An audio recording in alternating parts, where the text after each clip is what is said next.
Hey, buckle up. It's about the tension between the boomers generation and the Gen Z generation.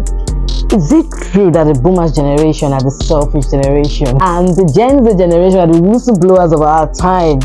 Alright, today we're talking about the boomers generation and the Gen Z generation and the conflicts going on in between these two generations. Now, the case against the boomers generation. Let's start with the boomers, those born between 1946 and 1964. They were handed what many see as golden ticket to prosperity. Affordable college, a booming post-war economy, housing market where you could buy a house for the price of a car. Now, fast forward to today's generation, and this generation owns the lion's shares of wealth. Yet, they often criticize younger generations for their struggles. Many argue that boomers have perpetuated system of exploitation, checked capitalism, rising inequality, and environmental destruction. They benefited from policies that allowed them to thrive. But as they got older, they seemingly pulled up the ladder up behind them.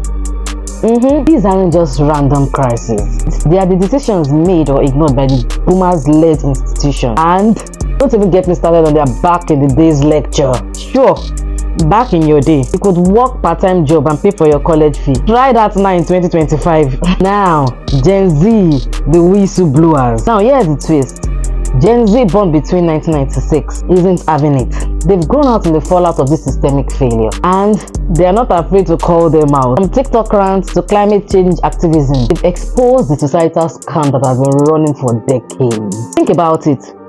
Gen Zs were raised during the Great Recession. They've seen firsthand how corporations and institutions and the government prioritize profit over people, and they've been quick to call out the toxic hustle culture that the boomers often celebrate. Instead of working themselves to death, they are redefining success, whether that's through prioritizing mental health, advocating for work-life balance, or outright rejecting the idea that owning a home is the only measure of success. Gen Z's digital savvy has also allowed them to amplify justice on a global scale. From exposing corporate greed to organizing movements, they've shown that they are not interested in playing by outdated rules. They are rewriting the script. Wait, is there hope for reconciliation? Is there hope for bridging the gap between the boomers and the Gen Zs? Maybe, but it's going to take some humility on both sides. Boomers need to recognize their role in perpetuating systemic issues and supporting policies that create opportunities for the younger generation. Meanwhile, Gen Zs can channel their frustration into actionable change,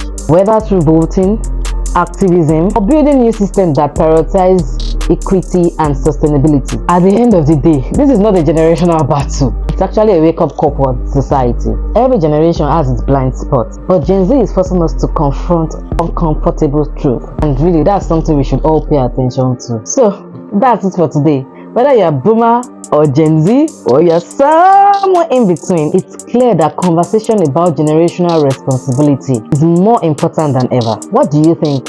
Are boomers really selfish?